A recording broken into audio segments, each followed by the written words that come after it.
जय हिंद दोस्तों आज की इस वीडियो में हम जानेंगे वैद्युत ध्रुव क्या होता है, इसकी परिभाषा पढ़ेंगे। और दूसरा है कि वैद्युत ध्रुव आघूर्ण क्या होता है तथा इसकी परिभाषा क्या होती है।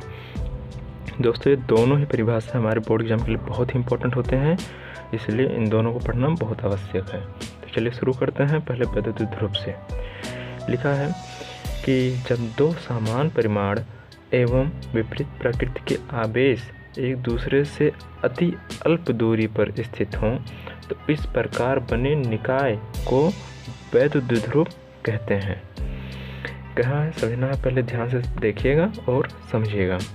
यहाँ पर बोला है कि जब दो समान परिमाण एवं विपरीत प्रकृति के आवेश, यानी कोई दो आवेश हैं, इसको आवेश Q1 मान लेते हैं और इसको Q2, ये समान परिमाण, इनकी तुलना, परिमाण का मतलब जो समान परिमाण का मतलब है कि एग्जाम्पल के तौर पे मानो कि अगर 1 किलो का ये है तो 1 किलो का ये भी होगा, 10 किलो का ये है तो 10 किलो का ये भी होगा।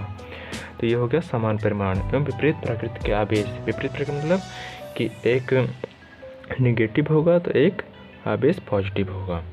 यहाँ तक आप समझ में आए कि जब दो समान परिमाण यानी जो दोनों की पावर है समान है तथा प्रकृति विपरीत है, यानी नेगेटिव और ये पॉजिटिव है, के आवेश एक दूसरे से अति अल्प दूरी, जो ये आवेश हैं एक दूसरे से अति अल्प दूरी, इसका मतलब बहुत पास है। यहाँ पर लिखा हुआ ना अति अल्प दूरी, इसका मतलब बहुत पास है। तो इन दोनों के बीच की दूरी जो है उसको हम कुछ नाम देते हैं 2a। ये आगे काम आएगा, बताएंगे 2a क्यों लिखा हमने। इसको मान लेते हैं b, इसको मान लेते हैं बिंदु a। तो जो समझ में आया आपको या नहीं, पहले ध्यान से देखिएगा कि जब दो समान परिमाण एवं विपरीत प्रकृति के आवेश एक दूसरे से अति अल्प दूरी, यानी जो समान परिमाण है दोनों आवेश का, विपरीत प्रकृति है और एक दूसरे से अति अल्प यानी बहुत पास स्थित है। तो ये जो पूरा सिस्टम बन गया, इस पूरे निकाय का मतलब सिस्टम, तो इस प्रकार बने निकाय को वैद्युत ध्रुव कहते हैं। तो जो ये इस तरह का सिस्टम बन गया, इसी को हम लोग वैद्युत ध्रुव कहते हैं। तो इसको एक बार सुनिएगा, आपको जरूर हो जाएगा। और हाँ, ये बहुत इम्पोर्टेंट है। तथा आप चलिए दूसरा देख लेते हैं, वैद्युत ध्रुव आघूर्ण क्या होता है, और इसको समझने की कोशिश करते हैं। ये ही वैद्युत ध्रुव और वैद्युत ध्रुव आघूर्ण एक ही है, पर थोड़ा क्या चेंजेस इसमें उसको देखिएगा।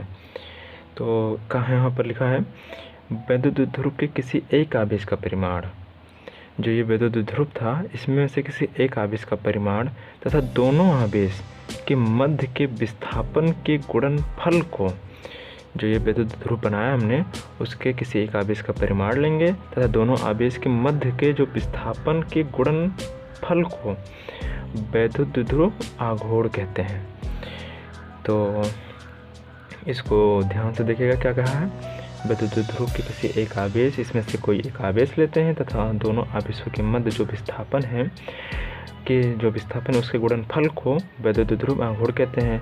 और वैद्युत ध्रुव आघूर्ण को प्रदर्शित किससे करते हैं, तो इसको पी वेक्टर से प्रदर्शित करते हैं, पी वेक्टर से। और वैद्युत ध्रुव इसमें दिशा बहुत इंपॉर्टेंट है। ये जो लाइन लिखा हमने, इसकी दिशा -q से +q की ओर होती है, ये बहुत इंपॉर्टेंट है। तो इसको ध्यान से देखिएगा कि इसका मतलब है कि पहले हम लोग वैद्युत ध्रुव बना लेते हैं, जैसे वहाँ पर बनाया था हमने, ये Q1 Q2, ये माइनस, इसको प्लस दे देते हैं। इसके बीच की दूरी बहुत अति अल्प होती है 2a। तो जो ये लिखा हमने, इसकी दिशा -q से +q की ओर होती है, यानी वैद्युत ध्रुव आघूर्ण की। तो इसको यहाँ पर हम लिख देंगे, पी वेक्टर से प्रदर्शित करते हैं तो इसको ऐसे लिख देंगे, -q से +q की ओर हमने एरो दे दिया। इसका मतलब इसकी दिशा -q से +q की ओर होती है और इसके बीच की दूरी 2a है। तो इसमें एक फार्मूला बन जाएगा, यानी पी वेक्टर का फार्मूला बन जाएगा। इसको मॉड में कर देते हैं, मॉड में करते हैं वो भी बता रहा हूँ क्यों। इसको प्लस, इसको माइनस, ये इंटू 2a, इसको वेक्टर में दे देते हैं क्योंकि ये सदिश है तो इसको भी सदिश नाम देना पड़ेगा। तो यहाँ पर ये पी, ये वैद्युत ध्रुव आघूर्ण हो गया। ये दोनों आवेशों में से कोई एक आवेश बोला ना, यहाँ पर किसी एक आवेश, तो यहाँ पर +q लें चाहे -q, अगर मोड में लगाते हैं तो हमेशा प्लस ही हो जाता है। तथा उनके दोनों बीचों के जो तथा दोनों आवेशों के मध्य के विस्थापन, दोनों के मध्य का विस्थापन कितना है 2a, के गुणनफल यानी दोनों के मध्य के विस्थापन 2a का गुणनफल को ही वैद्युत ध्रुव आघूर्ण कहते हैं। तो ये हमारा वैद्युत ध्रुव आघूर्ण का फॉर्मूला, ये वैद्युत ध्रुव आघूर्ण की परिभाषा और ये वैद्युत ध्रुव की परिभाषा ये पूरी हो गई। तो आई होप आपको यह समझ में आया होगा। ध्यान से देखेंगे, अच्छे से समझेंगे, बहुत ही इम्पोर्टेंट है ये बोर्ड एग्जाम के लिए। तो मिलते हैं किसी नेक्स्ट वीडियो में किसी और टॉपिक के साथ। जय हिंद।